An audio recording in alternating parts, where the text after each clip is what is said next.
Podcast देखने का time नहीं है, डोंट वरी, ये क्लिप्स चैनल को सब्सक्राइब कर लो, क्योंकि मेरे पॉडकास्ट में से जितने भी छोटे छोटे क्लिप्स रहती हैं वो कट करके हम इस चैनल के ऊपर अपलोड कर लेते हैं, जहां से आप कम टाइम में बहुत ज़्यादा चीज़ें सीख पाओ। So without wasting any time, let's move on to video. एक होता है कि जो आम ऑडियंस को समझता है कि हाँ ठीक है, मुझे मार्केटिंग करना चाहिए, लेकिन एक आज बहुत ज़्यादा ट्रेंड चल रहा है ब्रांडिंग के ऊपर कि ब्रांडिंग में भी एक कंपनी का ब्रांडिंग अलग होता है, एक पर्सनल ब्रांडिंग अलग होता है। As a founder, as a marketer, मैं अभी वो अमन गुप्ता से मिला जस्ट थोड़े दिन पहले, तो उन्होंने उनके बिजनेस के लिए ये बेस्ट एग्जांपल मुझे लगा कि भाई पहले बोट कंपनी उनके ब्रांड का एक वैल्यू था, लेकिन जब से उनका पर्सनल ब्रांड इतना आगे बढ़ गया, उनकी कंपनी का ग्रोथ 100x हो गया।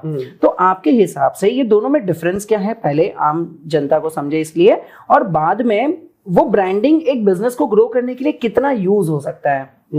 ठीक है, मैं इसको पार्ट में बांटता हूँ। मार्केटिंग के ना 2 वर्टिकल्स हैं मेजरली, मतलब बहुत सारे वर्टिकल्स हैं, पर समझने के लिए मान के जो 2 वर्टिकल्स हैं, एक है परफॉर्मेंस, एक है branding. Performance is pure effort, जहां पर हम 10 रुपए लगा रहे हैं, 20 रुपए कमाना is a goal. Correct. Branding मतलब हम पैसा लगा रहे हैं बट हम अपनी परसीव्ड वैल्यू इंप्रूव कर रहे हैं, मतलब लोगों को लग रहा है भाई ये बढ़िया, ये बढ़िया, यही। तो जैसे अभी हमने वैल्यू इक्वेशन की बात करी थी, वैल्यू इक्वेशन में मैंने कहा परसीव्ड वैल्यू एक बहुत इंपॉर्टेंट फैक्टर है। तो अमन गुप्ता शार्क टैंक पे आके लोगों का ट्रस्ट बढ़ गया उनके ऊपर, जिसकी वजह से परसीव्ड वैल्यू बढ़ गई, जिसकी वजह से ओवरऑल ऑफर इंप्रूव हो गया, जिसकी वजह से सेल होनी शुरू हो गई। करेक्ट। ये लॉजिक है पूरा अगर देखा जाए तो ब्रांडिंग क्या करती है? ब्रांडिंग एक सबकॉन्शियस लोगों के दिमाग में इमेज क्रिएट करती है कि यू आर डिफरेंट। लोगों को लगता है ब्रांडिंग मींस लोगो बना दिया, कंपनी का नाम रख दिया, कलर साइकोलॉजी कर दी, होगी ब्रांडिंग। ये है ही नहीं। हमने आपके किस जान पहचानने वाले ने हमारा कोर्स किया था ब्रांडिंग का, तो ब्रांडिंग इज बहुत ज्यादा डीप, मतलब उसके छोटा सा वर्टिकल है विजुअल ब्रांडिंग।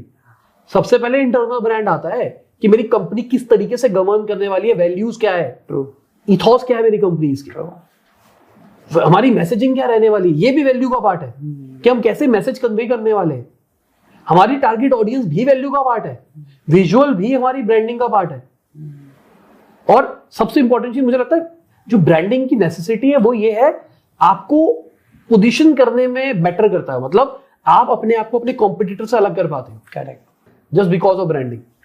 तो ये जो अमन गुप्ता ने किया, अमन गुप्ता ने क्या किया, लोगों के दिमाग में एक इमेज क्रिएट करी, जिसकी वजह से प्रोडक्ट डिफरेंशिएट हुआ, जिसकी वजह से प्रोडक्ट ज्यादा बिकने लगा। एब्सोल्युटली। बट आप इसको मेजर नहीं कर पा रहे ना कि क्या हुआ क्या नहीं हुआ। आप क्योंकि बहुत स्केल था इसलिए आपको दिख गया। शार्क टैंक में बहुत सारे लोग थे, नंबर्स दिखाई दे रहे हैं, पर बहुत सारी कंपनीज, मान के चलो आप, मैं यूट्यूब पे वीडियो डाल रहा हूँ, अभी हम पॉडकास्ट कर रहे हैं, मुझे इससे कुछ नहीं मिल रहा, ना मैंने आपको पैसे दिए, ना आपने मुझे पैसे दिए, पर हम वीडियो डाल रहे हैं। करेक्ट। पर हम क्यों कर रहे हैं वीडियो?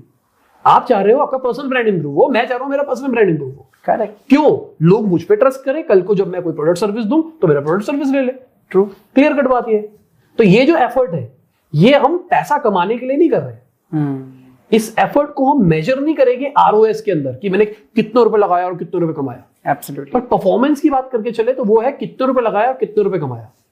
तो किसी भी मार्केटिंग स्ट्रैटेजी के 2 वर्टिकल्स होते हैं, एक होता है परफॉर्मेंस, एक होता है ब्रांडिंग।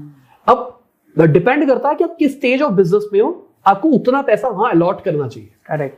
अगर आप बिजनेस स्टार्ट कर रहे हो तो आप एक्सपेक्ट नहीं कर सकते आप बहुत सारा पैसा लगाओगे ब्रांडिंग के अंदर। यहाँ पे आप चाह रहे हो कि भाई मेरे पास इतना पैसा बढ़ा है, मेरे को अपना पैसा बढ़ाना है, तो स्टार्टिंग के अंदर कोशिश करोगे परफॉर्मेंस मार्केटिंग के ऊपर ज्यादा से ज्यादा पैसा कमाओ, पर एक टाइम के बाद आप प्लेटू हिट कर जाओगे। और ये रियलिटी है, अगर किसी ने एड्स भी चलाई है, कोई बिजनेस कर रहा है, किसी ने स्केल किया है ना, तो ये रियलिटी है। आप एक रेवेन्यू पे आने के बाद ना रुक जाओगे, आप कहोगे यार इससे ऊपर हो ही नहीं रहा है। ट्रू। 10 लाख, 15 लाख, 20 लाख रुपए महीना, एक लेवल जो भी होगा वहां तक आने के बाद तो प्लेटू हिट करोगे। शायद बोट के साथ भी यही हो रहा था। पर जैसे ही आप ब्रांडिंग करना शुरू करोगे ना, आपके पास नई टीयर ऑफ ऑडियंस आनी शुरू हो जाएगी, जो आपका रेवेन्यू और खोल देगी। आई होप ये टॉपिक से आपको बहुत कुछ सीखने मिला होगा। अगर आपको ये टॉपिक के रिलेटेड और भी डिटेल में सारी चीजें सीखनी है तो हमारा पूरा पॉडकास्ट देखना भूलना मत, लिंक मैंने नीचे डिस्क्रिप्शन में दिया हुआ है। और बिफोर गोइंग ये चैनल को मेक श्योर सब्सक्राइब कर लो, और हमारे पॉडकास्ट चैनल पे भी जाकर पूरा पॉडकास्ट सीखो, जिससे ज्यादा से ज्यादा लर्निंग आपको मिल सके।